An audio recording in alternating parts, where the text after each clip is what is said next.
So a few words about myself. I'm working with grant funding attraction for startups and innovative companies for more than 4 years now. To my last estimations, I have attracted like more than 3 million euro funding, but together with the team, I think we attracted more than 10. I have also extensive experience in working with startups to help work with the business plans, strategies, market analysis, competition, and so on and so forth. And I'm also working in different ecosystem development projects where we try to foster entrepreneurial ecosystem across Europe. And today we are going to talk about Cascade funding. I want to share with you what is the Cascade funding. I assume that many of you may already know, but I will still try to give as many examples as I can and tips and tricks. So even those who are familiar with the Cascade funding will get some value out of this webinar, I hope. Also, please really put questions into the chat. I will also talk through how the Cascade funding attraction process works. What are the open Cascade funding opportunities now? I will tell you some success and failure stories, which I know, and I will summarize some tips and tricks to keep in mind when you submit your next Cascade funding proposal. So the first part of our webinar, what is the Cascade funding and why you should apply, why you should try to attract it. Overall, the Cascade funding is such a mechanism of European Commission to spread the funding to the SMEs and startups to help them implement and develop their own or already developed new innovative solutions, usually or often digital solutions. Main idea of the Cascade funding is to simplify for the SMEs and startups the process of attracting funding and to allow the better implementation of the innovative solutions developed by different Horizon 2020 and Horizon Europe consortiums. Usually, those Cascade funding calls are aimed at supporting piloting, demonstrations, experiments with the innovative technology by startups and SMEs. It can also aim to support tech startups and scale-ups via acceleration, incubation, mentoring programs, or it can be aimed at integrating more participants into the already existing projects to kind of broaden its scope and reach higher impact. If we try to understand the scheme of how the Cascade funding works, so big Horizon Europe consortiums attract Horizon Europe funding for their projects. And then within their projects, there are two aims to distribute Cascade funding. If we try to summarize, like aims can be different, but to summarize, there can be two main aims. One can be to provide incubation acceleration program to accelerate the growth of startups and SMEs in different fields. And those big consortiums distribute additional funding and their services to technical startups and scale-ups to help them to grow. Another big goal can be to spread the technology and ensure testing of new technologies and solutions developed by those big Horizon Europe innovative consortiums. And in this case, the shape of the Cascade funding projects can be like this. One company, one SME or a startup will be the end user implementing this technology developed by the consortium. Another company can be technology provider, basically one of the partners from the consortium. And there can be also other actors who help to implement, pilot this technology. Usually such projects are done in consortiums, but it can be also the case that you are just as a sole applicant apply and implement some interesting technology which needs to be tested, but also will bring value for your company. Specifics of the Cascade funding are the following. They are usually aimed at startups, SMEs, academia, research organizations. Depending on the call, you can apply as the sole applicant, or you can be requested to apply in a consortium of up to 5 partners. Usually activities, as I told, which are funded are feasibility studies, research and development, piloting, demonstration, experiments, commercialization activities. Funding size can range from usually, like on average, from around 20k euro to 500k euro. But you will see in the open calls, which are open now as an examples, that there can also be no funding, or like funding can be very small, or it can be also significantly bigger. Funding rate is usually from 50 to 100%. Often there is some need to provide a co-finance to your project. Time to grant, meaning the time from the time when you apply to the time when you get first portion of the funding and start the project, is usually 3 months from the time when you submit your proposal.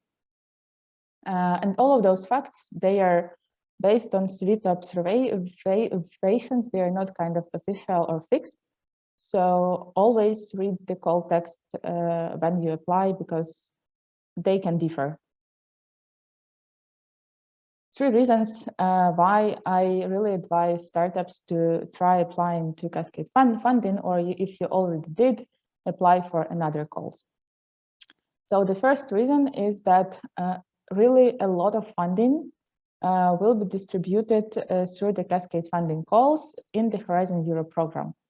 For Horizon 2020, it was 800 million euro. In Horizon Europe, it will be even more than it was previously. So it's really a good opportunity to get additional funding. At the same time, it is equity-free funding. So you do not give out portion of your company. You just get support, funding, services for free. And participation in Cascade funding is usually less competitive than in other European funding programs for startups. So for example, if you apply for the EAC accelerator, the success rate was when we won some grants for several startups, the success rate was kind of 3%. In Cascade funding calls, the success rate is significantly higher, because not many companies know about those opportunities, and because you really need to have a perfect match with the call to win it. And speaking about the criteria for success, so how to win it, as I told we are always looking for the perfect match between the Cascade funding call and the startup. For example, there was one client I was working with. It was the startup which developed a device for urine analysis at home, which you put into your toilet, and it collects the data about your health. And initially, we were not sure about which funding we could attract for this solution. But then we found exactly Cascade funding call written for this startup, exactly for such a solution, exactly for their stage of development, exactly for their needs. And they won this grant. So it's really about finding a perfect match about your solution, Cascade funding call, your needs, your stage. We will talk about this through the webinar today. It's also about R&D project excellence, quality, novelty, relevance of your innovation for target market, and your competitive position. So it's about innovation, and about innovation which really meets the market needs. Because one of the idea of the Cascade funding overall is to accelerate the implementation of innovations and technologies by the market. So they really kind of try to find these innovative solutions, which are both innovative and meet the needs of the customers. In Cascade funding calls, they usually also look for the commercialization perspective of your innovation. So you also look for the potential to create new markets, to expand, to implement your solution on the market. And they usually look for the appropriateness and feasibility of your project for the specific grant you are applying for. So always look whether your project match what the call is asking for. And now we will move to the grant attraction process, how it works, what are the steps, and what to think about, what to consider at each stage of your grant attraction process. So if we imagine that this guy is you, first step when you're applying for any grant, including the Cascade funding, is to review the existing opportunities, to really analyze which requests are on the market, which Cascade funding calls are on the market, where could you apply for. Then you develop your project, the shape of your project. And once you develop the shape of your project, you start putting it into the words, into grant proposal. Once you win, you need to sign the grant agreement. Then, of course, you need to use attracted funding according to the grant agreement. And then you need to report to the consortium which gave you the funding. And now we will go step by step. And I will share some tips what to think about when you are at each stage. So at the grant funding analysis stage, you need to think about the following. You need to think about what your company is doing, what is your solution, and what is the field of your solution development. Or maybe what are the fields for your solution development, because some solutions can be implemented in different fields. Then you think about for what? Why do you need funding? What are your costs? Like how much funding do you need? And whether and what are the grants which can cover your needs? You also need to think about your technology readiness level. I assume that some of you may know about the technology readiness levels, but I will still remind you on the next slide what it is and how to think about it. And you need to think about other aspects which might be requested by different grants. It's the size of your company, turnover, debt, geography, and other legal aspects, business aspects. So you kind of think through your business, you understand your needs, you understand where you want to develop further, and then you start looking at the different calls available on the market. Let's say like this. For this, there is a specific web page of the European Commission. It's called competitive calls.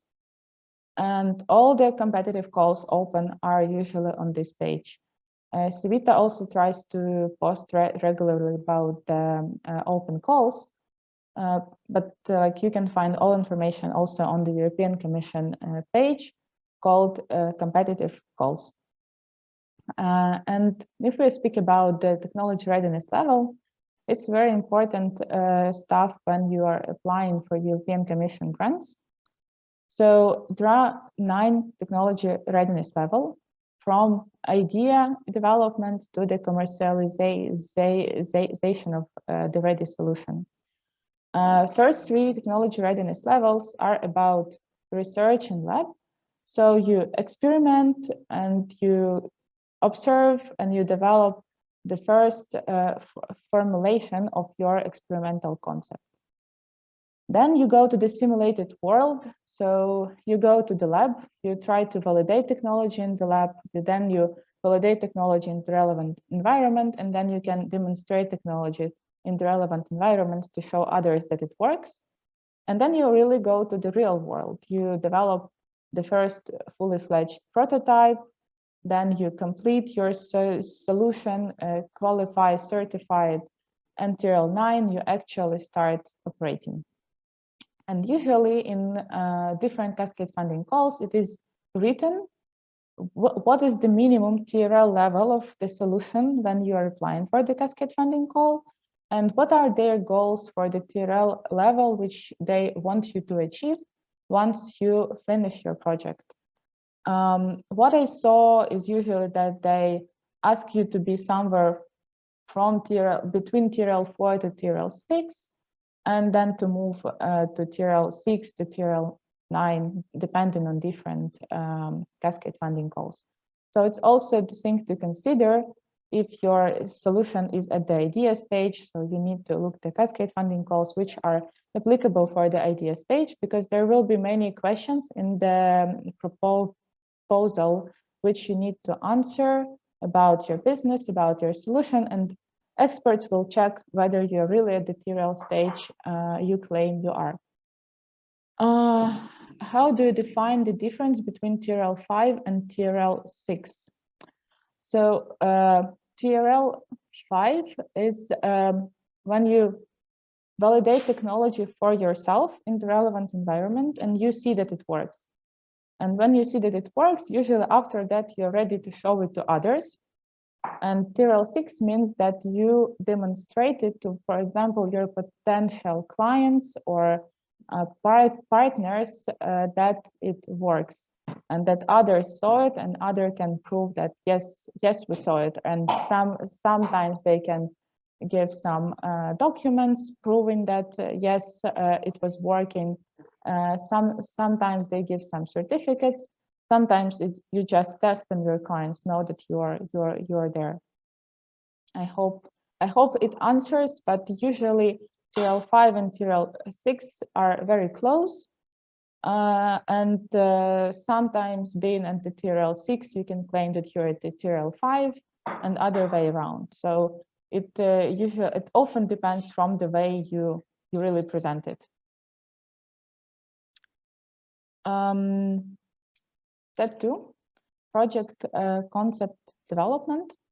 So this is the place when you start shaping your project, which will be funded by the consortium according to your needs and according to the call for proposals. So it's the time to balance kind of your needs and the requirements. What do you need to think about here? You need to think about, of course, the goals of the consortium distributing the funding. Do they want to just support the startups in the specific field? Do they want to ask you to test their technology? Are they asking you to develop some technology or some app which will be inbuilt in the ecosystem of other solutions? So for this, you usually need to read the call for proposals and some other supporting documents, which are usually on the website of those who are distributing the funding. So really, at the first stage, try to understand the logic and the needs of those who are distributing the funding, because you need to match, and often you need to also explain why you match, and for this you need to understand their goals. Then you, of course, think about your project idea and your business need. So why do you need this funding? Why do you want to get this support? Why do you want to implement this technology? Do you really want to do it? Do you really need to do it?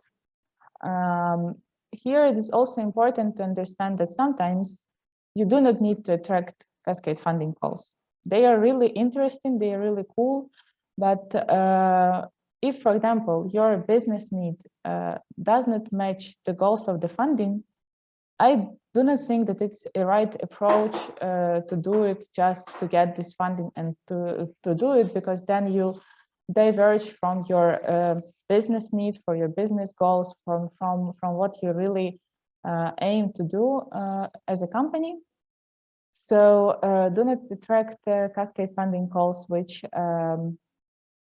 do not match your needs. Then you need to think about the time frame requested by the grant. So usually it is somehow written that you need to finish your project in 3 years, in 3 months, in 5 months, in 6 months, in a year. So very different. The time frame can be very, very different. And when you plan your project, you need to understand whether you fit this timeline, whether it's not too long time for your project, whether it's not too short time, and how could you match it. And then you think about the budget, of course. Could this budget cover your needs, cover this time frame of the development of the project? So also it's another thing to keep in mind. And then I also advise to check whether the co-finance is required. So often, for example, consortium says that you can ask 100K for a project, but you need to co-finance 25% of this amount. And you need to understand how you will, where would you get this 25% or 10% from investors, from your another business, like from where. And those are the key things to consider when you shape your project. And if you see that you have this perfect formula for the project, that you can do it, like you match, then I really advise to go for it, to write the good proposal, attract the funding, and do the project. If you see that you do not match, I would not advise you to do this project and to apply, because afterwards you get the funding, you also get the obligations by the consortium to implement this project. And if it's not in line with your business, you won't be happy that you attracted this funding. Next stage, writing grant proposal. What to keep in mind? Of course, you need to keep in mind the general requirements of the call for proposals, like size, the template, necessary questions, deadlines. So all of this stuff, read carefully, call for proposals, like really read every word of it and understand what are the key requirements, what is the template, when do you need to submit, because if you do not follow even those like simple requirements like the template or the size, the number of pages, or like you miss the deadline for 1 minute, you can be rejected already based on this. So try not to miss some very minor things which can then make your work wasted.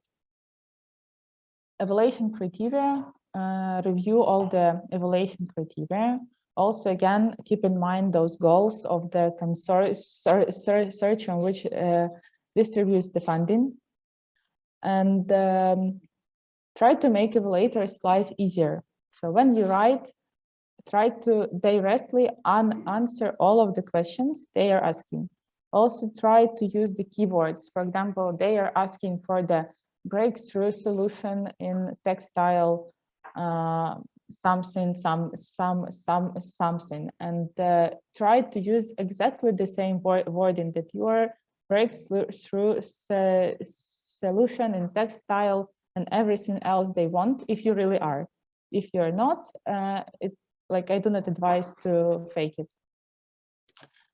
Clarity, make sure that what you read is clear for external reader. I really advise to give the text to read for the person who is not familiar with the project, with the grant, with the requirements.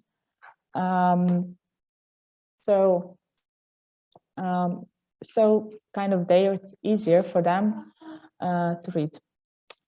Proficiency of your proposal is also very important. So make sure you do the spell check, make sure you add nice visuals, make sure your visuals are meaningful, make sure you have the good formatting, so it looks nice and proficient, because it creates some initial level of trust with those who will give you the money, who are responsible for this money for the European Commission. So it is really a risk for those consortiums to give you those money. And they want to be sure that you're proficient, that you're kind of business oriented. So try to look like this. So try to give this feeling of trust and proficiency. I hope that after writing this proposal, you win. And if you win, that means that it is the stage to sign the grant agreement. What can happen at this stage? There can be very different situations. Usually at this stage, you are firstly required to submit necessary legal documents to prove, for example, that you're really SME, that you're not bankrupt, that you're registered in the right geography, and so on and so forth. So usually you claim all of this when you submit your proposal, but then you need to really prove it by submitting the necessary documents. Respect the timeline. So if you're requested to submit the documents within the 3 days, that means that you need to submit the documents within the 3 days. Because also you can be rejected if you are not, if you do not follow the timeline. And then you sign the grant agreement, and I really advise you to read the grant agreement before you sign it, as like you need to be doing for any other agreements. Unfortunately, like it's very simple, but unfortunately not all startups read the grant agreement before they sign the grant agreement. And grant agreement not only bring you the funding, it also brings you some requirements, guidelines to follow, reporting requirements. So make sure you know what you sign before you sign it. Next stage, the most interesting one, is actually doing the project using the funds. And please, again, before you start the project, ask your team to read the grant agreement and to understand all the requirements, all the implementation timeline, reporting obligations, and things like this. Again, respect the timeline. And if you see that somehow your development process is not going according to the plan, please notify your consortium which gave you the funding. Usually everyone understands that development of the innovations is challenging and is not always going according to the plan. And if it's not going according to the plan, please notify everyone that you have some challenges, so they know, and then can advise you, and it won't be a surprise for them that something is not going according to the plan. It doesn't mean that it will solve the issue completely, but at least it will keep the good relationships with the grant giver, and maybe they will help you to solve the issue, or if it's possible, they will allow you to postpone some deadlines and so on and so forth. So try to follow the timeline. If you cannot follow it, try to keep the good relationships. And overall, try to keep always good relationships with the grant giver. It means replying timely and so on and so forth. I think like usually all of us do it, but not all of us. So I really advise you to always keep this in mind. And then comes the stage of writing the report. Before you write the report, you need to be aware of all reporting requirements. Again, please read the grant agreement. All the grant agreements usually in a very clear way describe all the reporting requirements. Of course, respect the reporting deadlines. It's really important. Again, somehow not everyone respect them, but they are as important as the deadline for the submission of your grant proposal. Quality. Ensure the good quality of your reports, and that they contain all necessary information. Because again, it's your face in front of the grant giver. it is about relationships, but it's also about very specific general requirements.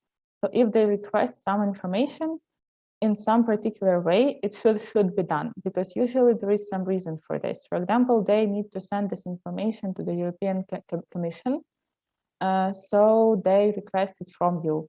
And if they cannot then send it to European Commission, they can stop the project, reject the grant, and so on and so forth, because those consortiums, they also have their own requirements set by the European Commission. And now I will move to the open grant funding opportunities, which are where you can apply now. Of course, I do not know by heart all the specifics of all of the calls, but I will try to share with you as much as I can. And then if you want, you can use the mentoring time, and we will go together through the call and understand whether you should apply for it, how you should apply for it, and analyze it together. So what are the open calls currently? For example, there is the open call NGI Trublo, which is in the NGI ecosystem. It is for the academic teams, researchers, SMEs, and startups from the EU and Horizon 2020 countries. The topics are trust and reputation models on blockchain, proof of validity, proof of location, and there are two parts of funding. 75K you can attract at the first phase, innovation phase, and then you can attract another 100K at the progress phase. The deadline is quite soon, but might be some of you are already working on this grant. Another grant is full state. What is interesting about this is that it is not only for the SMEs, it's also for the slightly bigger companies, also from EU and Horizon 2020 companies, countries.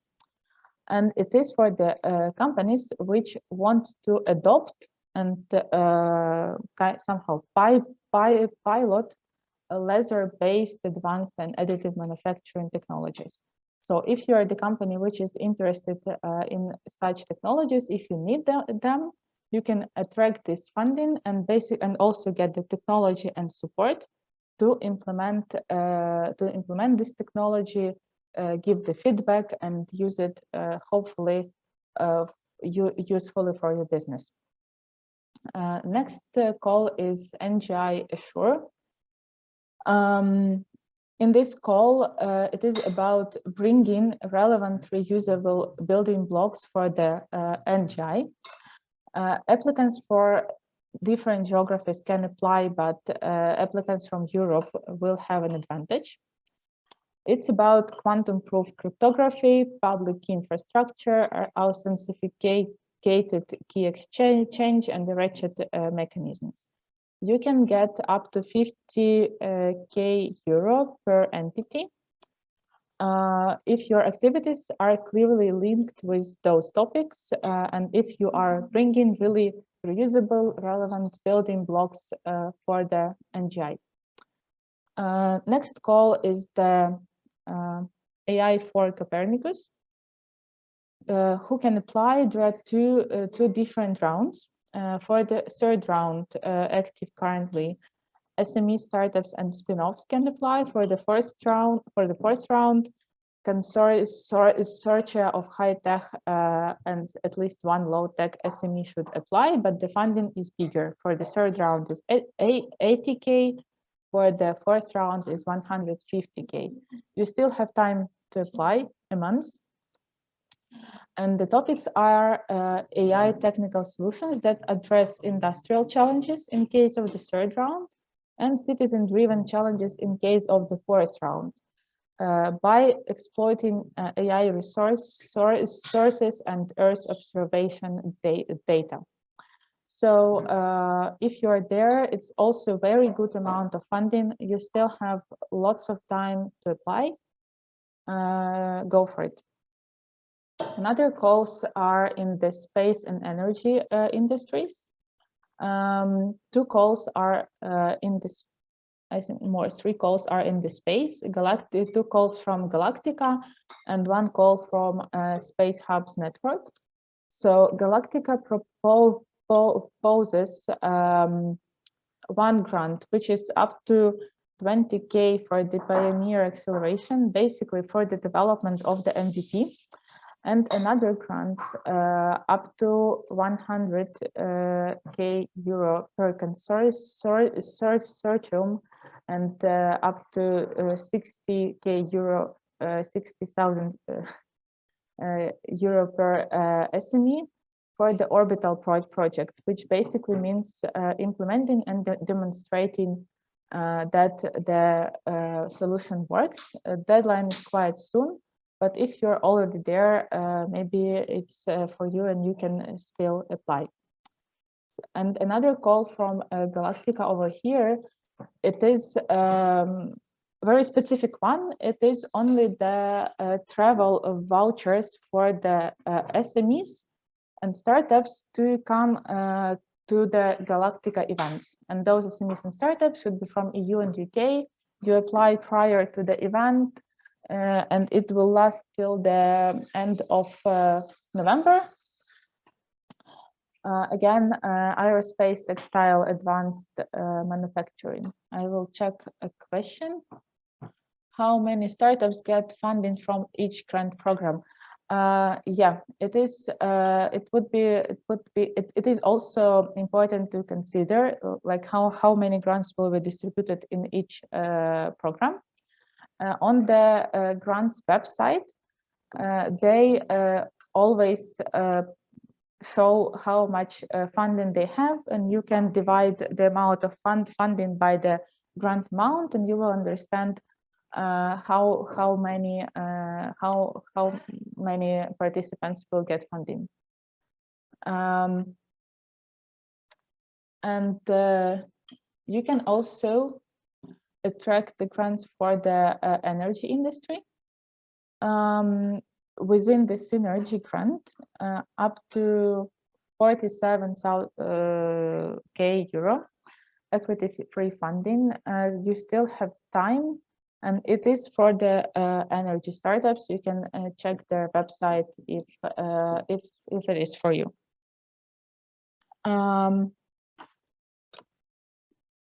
Then we have open calls for the EIT project. And here we have 2 calls in the EIT raw materials and 1 call in the EIT digital. So the EIT materials propose grants of up to 90K euro per startup for the phase 1, or together they give you 90K of funding. 10K comes with the phase 1, and 80K comes with the phase 2 and 3 of the acceleration program. So basically, you join the acceleration program and you also get the funding. It is a really good opportunity if you are in the raw materials, sustainable supply. Again, if you need, book the mentoring time and we will look through the call together. Another call in raw materials is up to 200,000 euro per project. Requirements are there are a lot of requirements, but I really suggest to look through this call if you're in this field. Because it's really good amount of funding, and not all Cascade funding calls can propose such a huge amount of funding. And the last one is the EIT Digital for the pan-European entrepreneurial teams from education, research, and business organizations. For the consortium from 2 to 4 such entities, which are already in the EIT digital ecosystem and are from at least 2 different European countries. Total funding is to be distributed is 3 million euro. Unfortunately, I did not find the project for the funding for project, but I think it should be also quite significant because it's the funding for consortiums in the digital tech, digital industry, digital cities, digital well-being, and digital finance. And also you have quite a lot of time before the cutoff. So you still have time, for example, to ask questions. By the way, always if you have questions about the requirements, about everything, you can send the email and you can get the answer from the grant givers. They're usually really ready to help. Open calls for other social and tech projects. So the first one is COESO. Here, keep in mind that it will be already like current stage is only for those who already passed the first round. So I will not give many details, because if you did not pass the first round, it's not you cannot apply for this second round. But it is a very good example that sometimes submission for the Cascade funding calls is in rounds. Firstly, you submit for the first one, and then where you give the short overview of your project, and then you can submit the full proposal with all the details to really get the funding. So be ready that sometimes it can take longer than usual. Secure IT for companies in sensitive infrastructure protection, disaster resilience, public space protection. Very good amount of funding, still have time. And here I will show you this requirement about the TRL levels, for example. So you should apply in consortia of at least 2 SMEs and have a solution which is already minimum at the TRL 5 level. And you can get 74K of funding for developing a prototype of the solution, and you will appear at the TRL 6-7, and or you can get 88K of funding to develop ready applications at the TRL 9 or 8. And the last one, DIY for you, call for the SMEs. In the FMCG sector, for the development of decentralized customer-centric product design and production approaches in the FMCG sector, it is interesting because like there are not many calls for this sector, and there you can get up to 75K funding. And again, you still have time, you still have months to apply. Success stories. I will now move to the success stories, but please still, if you have any questions, post them in chat. I'm trying to answer on the go, or we will then have a talk after I finish with the slides. So success stories, and I will also have one kind of failure story to share. This success story is about the startup which attracted 250K of the grant to conduct the experiments. So the name of the startup was Default, and they aimed to become a front runner in the intra-factory logistics automation. And they was looking for the solutions for modernization and automatization. In this grant, they had to apply in the consortium, so they established partnership with the Factobotics company, and they attracted L4MS grant, Cascade funding grant of 250K euro. Impact was the open platform from innovations in logistics, fleet management system, which was built on specific challenges which the Volt had in transportation.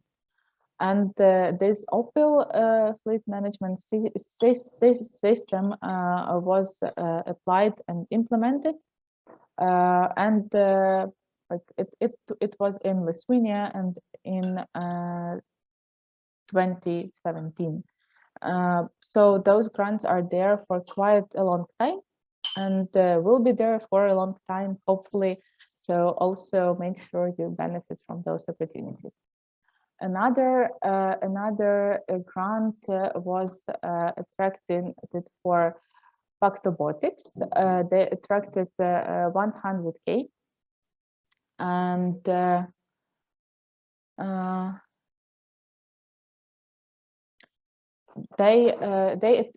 attracted this grant from the BNCPPS grant, and basically it is very similar case for the previous one, and they also ensure that they can experiment with the technology and continue the project development. So you see that 150K, 100K, very good amounts. Another startup is from another industry, from the EdTech. So you can see that there are very different situations. And in this case, I write that they attracted up to 195K of grant, because the funding was structured in stages. So you kind of do the first part of the project, you get the first part of the grant, then you need to meet specific requirements to get another and another. And in this project, they were working on the piloting of their solution with different European schools. And there were very specific requirements for each report, and that they had this sad situation when they at some point did not meet all the requirements for the report, and their project was not continued. So they did not get this full amount. They got, I think, something like 120K euro, and they did not finish the project. And this was very sad situation, because on the one hand side, the reporting requirements were written very clearly. On the other hand side, their mentor said them that they can skip some requirements, but it was not the right decision. So, like, if you have any requirements in the grant agreement, without talking to the grant giver, do not skip any requirements for the reporting. And I will tell you about some kind of failure story. It's not the complete failure, but I want you to understand how this can go as well. So we were attracting 50K grant for the medtech startup. This is the startup which I told you had a perfect match with the grant. They were doing the urine analysis at home, and it was specifically requested by the grant. And as it was a perfect match and very good quality of the proposal, they got this grant. But then the stage of the grant agreement preparation took very long. They were submitting some additional documents. When they submitted the additional documents, the consortium took time to develop for some internal developments. And when the grant giver was ready to sign the grant, the startup was already busy with some other parts of the business, with investors and so on and so forth. And they said that, okay, now we no longer have human resources for this. So they won the grant, but they did not sign the grant agreement. And So also consider that in those projects, it sometimes can take longer than expected to sign the grant agreement, and be ready for this. But sometimes, yes, maybe this is the right decision to do not sign the grant agreement if you do not like the conditions, or if the time has passed and you have completely other priorities now. Tips and tricks and lessons learned. I will try to summarize some tips and tricks for the submission of your proposals for those Cascade funding calls. But be aware that like not all of them are applicable for all of the grants. So always read the call for proposals before you start working on your proposal, and still there can be some more requirements. So as I told you in the beginning, always make sure that your company is at the right stage of development, and your stage of development and stage of development requested by the grant match. Learn the objectives of the grant program. So know why those funding is distributed. So what are the goals of the grant giver? Try to fit your goals, but also the goals of the grant giver. Focus on the business plan as well, not only on the technical side, because usually those grants really want that your solution is then implemented on the market and can earn revenue to your company, which is also, of course, beneficial to yourself. Know your customers in terms of business plan, know what issue you are solving, which pain you are covering. Know your value chain and present reliable strategic partners if you have those. So how would you ensure that you have ore supplies, that you have distributors in place, and so on and so forth. Pay attention to your market. If it's requested, write it in very detail. So like I need to have a disclaimer here that sometimes proposals request a lot about your business plan. Sometimes they request less, and if they request more, really cover this part in a very elaborated way. Estimate your company growth. Create a noticeable naming for your solution. Interesting summary. Usually they request the summary, and usually when they open, they firstly read the summary, they firstly see the name, and you basically want to stand out from the crowd, because evaluators sometimes spend the whole days evaluating different proposals, and if you are like, I know, 15 in a row, you want to be noticed. And then so try to have nice visuals, to have noticeable naming, to have interesting summary. Start with a bang, as we say, like start with a big problem you're solving with your solution. Ask people you trust who are not familiar with your solution to read the application form, whether it's clear, what is not clear. They will give you this very valuable feedback. As you do with your product, you show it to the customers to get the valuable feedback. The same here, try to get feedback and comments and apply them. If you do not receive the funding from the first stage, but there is the second call, recurring call for the same topic, pay attention to the comments and feedback and try to resubmit. And hopefully you win next time. Common mistakes, so kind of don'ts, what you should not do. Do not underestimate the importance of describing the value of your solution, and also your company and your team. So it's you who know the real value of your solution. And for some people, some innovative solutions can sound not that familiar, not that clear what is the value. So very clearly write what is your value prop and why customers, people, beneficiaries need your solution. Do not focus only on the description of your solution. So all questions in the application form are very important. Questions about business are important. Questions about your project are important. How will you implement the project, the timeline, the budget? Questions about of the team are super important. So all questions are of the same importance level.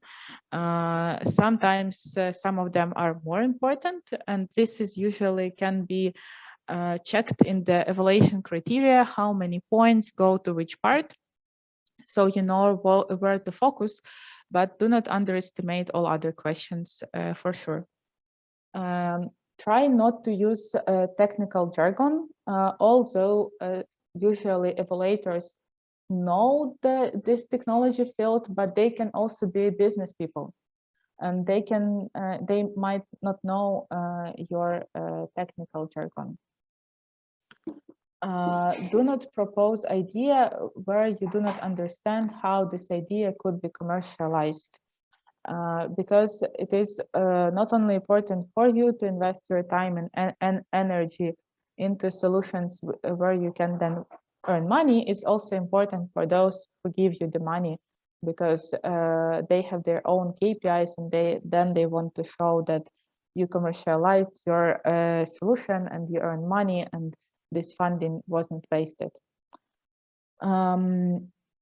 Do not state that there are no competitors or alternatives on the market, because if there are no alternatives, that means that probably there is no problem of the customers. For example, for the GPS solution, the old school paper map is an alternative to think about.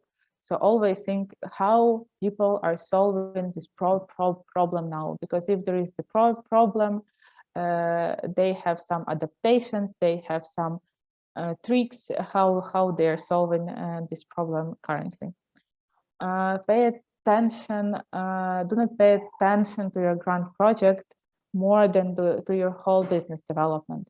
And it applies not only for preparing your proposal itself, it applies to the overall Cascade funding and any other funding you are attracting. So there is no sense to apply for the funding which does not match your business development goals. It's just a waste of time, resources.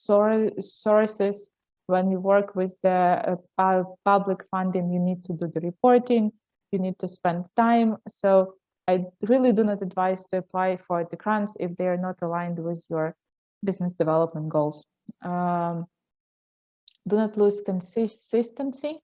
So if you mention some numbers, some facts in one place in the proposal, and then you recalculate or rethink, make sure that then you correct everywhere, because evaluators get very confused and they lose this trust level if you're not consistent with your own words. Do not start preparing administrative document at the last minute. By administrative document, I mean that sometimes administrative documents like legal documents or just documents with your legal information also need to be submitted together with the proposal. And we usually think, oh, I have this information, I always use it, I know it. And then at the last minute, you see that you need to, for example, get the PIC number or some other number, or get some minor legal info which you do not have at hand, and it ruins all the story. So do not put these admin documents to the last minute, and basically try not to put the submission of everything till the last minute.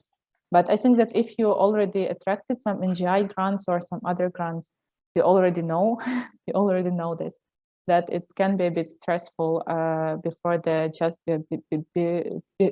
the submission deadline to submit everything. So do not stress yourself too much, and do not put everything to the last minute. Thank you for your time, and I would be happy to answer any questions if you have them. And I would be happy to have the mentoring time with you if you want to review some calls, discuss some particular things about your business.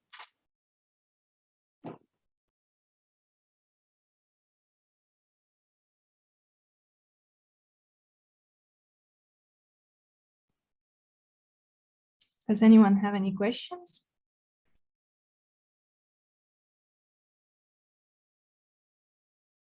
I would just say from my side that I think the webinar was so well prepared and so thorough that that might be the reason why we don't have any questions, because you really went through everything. Hopefully. There is one question in the chat. What resources do we have to follow current Cascade funding opportunities? Do you mean the website where you can find these grants? I will post it in chat. You can always also go to the Svita website. We are trying to do some overview of the Cascade funding calls on our website and on our LinkedIn, but this is the official link to the European Commission website where you can find all the information.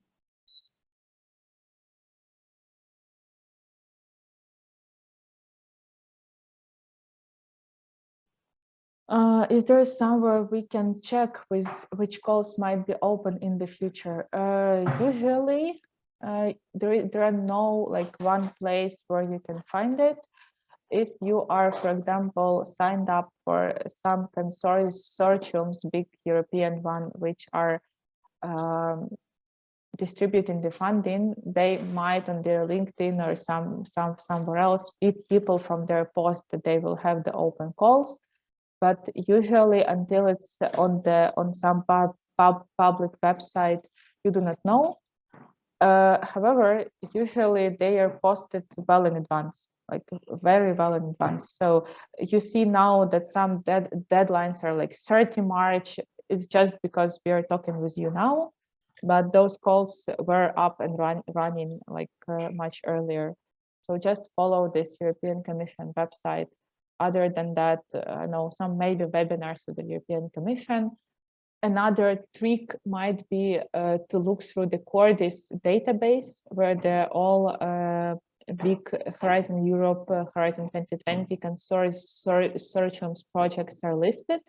And if it's written that they are distributing funding to third parties, then you can expect some Cascade funding calls from them. But it's really far to research this way. Just follow the European Commission website. It's usually posted well in advance. What about more research-oriented academic calls? What is different when you are applying as a research institution and not an SMEs? Like some calls which are mentioned today were also for research and academic institutions. There is, I think, no difference. You just follow the call for proposals, explain everything. Sometimes they might request a bit less information about the business side, but usually they still do. They expect that somehow it will be commercialized. I think that the next webinar, as I saw, will be about the Horizon Europe overall, and there will be probably even more opportunities for research-oriented academic institutions.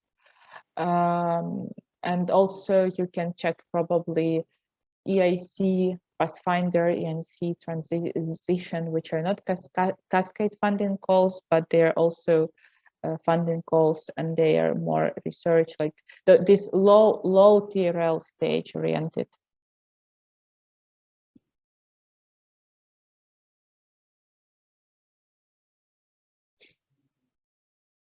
If I answer the question, or if you want to speak up, speak up.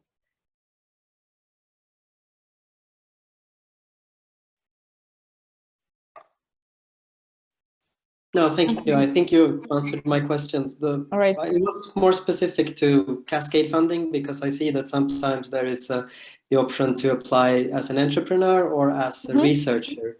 And I was thinking that, as you say, maybe as a a researcher, you have less to say about the commercialization of your results. Yeah, like it might be. Usually, if they allow researchers to apply, there might be less requirements. But it also might be that there are still very like significant requirements about the business side. So just check what they're asking for.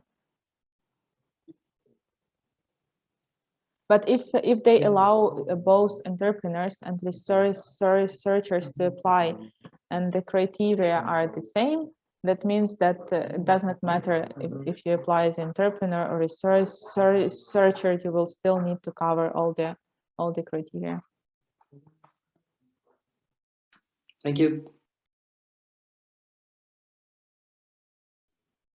And just encouraging from my side, everyone who is interested in Cascade funding. So some of the deadlines were, for example, in the end of April.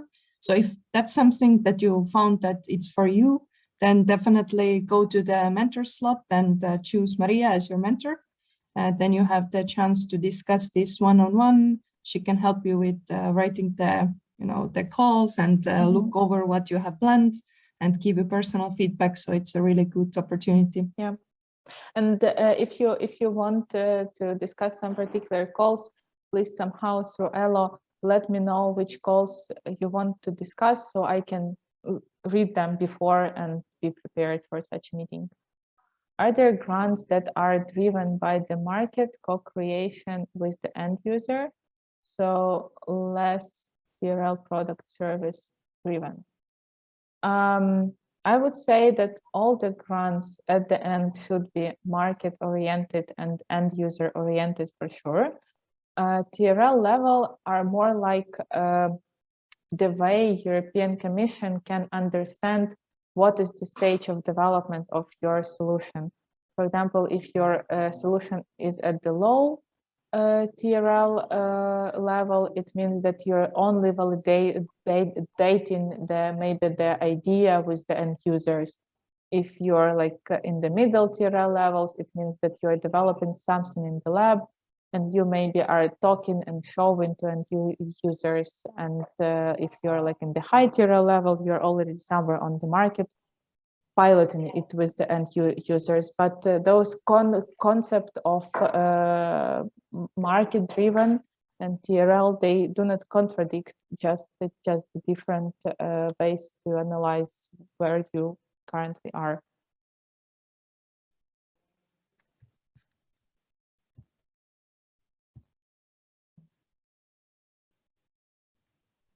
Okay, so if there is no more questions, okay, seems that Peter got the answer also.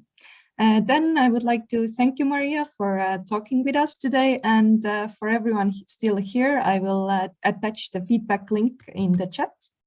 So we would be really grateful if you could also give us some direct feedback, because it's good for us, it's good for Maria. We can develop our webinars, and she will also get to know, like, how was it for you? Yeah, it's also about the end user testing. So yeah, we would be happy to get it. Yeah, and it really doesn't take a lot of time. You can just mark like, how was it from 1 to 5. Of course, all the extra feedback is very welcome. But yeah, thank you. And I wish everyone a good evening and hopefully see you next week. Thank you. It was nice talking to you. Thank you. Bye. Yeah, thank you. We stay safe, definitely. Doing our best. Thank you. Bye-bye.